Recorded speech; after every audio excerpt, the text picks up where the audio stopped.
বচ্চন পরিবারের পুত্রবধূ ঐশ্বরিয়ার আগে বিয়ে, সন্তান ছিল। বলিউড অভিনেত্রী ঐশ্বরিয়া রায় বচ্চন ভালোই বিপাকে পড়েছেন। বচ্চন পরিবারের পুত্রবধূর একমাত্র সন্তান আরাধ্যার বয়স এখন ৮। তবে বিপত্তিটা অন্য জায়গায়।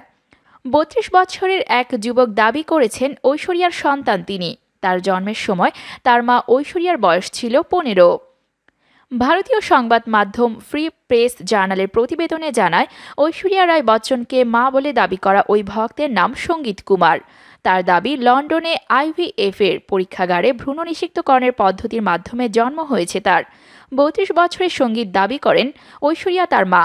তিনি জন্মগ্রহণ করেছেন ১৯৮৮ সালে। সে সময় ঐশ্বরিয়ার বয়স মাত্র ১৫ বছর।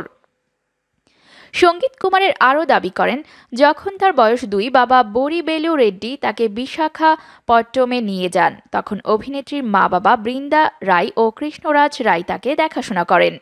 পরে তার পরিবারের লোকজনই জন্মের নথিপত্র নষ্ট করে ফেলেন। বলিউডের শীর্ষ সারির অভিনেত্রী ও বচ্চন পরিবারের পুত্রবধূর আগে বিয়ে, সন্তান ছিল, এটা মেনে নিতে পারছে না ভক্তরা। এ নিয়ে সোশ্যাল মিডিয়ায় সরব হয়েছেন অনেকে। তবে ঐশ্বরিয়া বা বচ্চন পরিবার থেকে এখনও কোনো বক্তব্য পাওয়া যায়নি।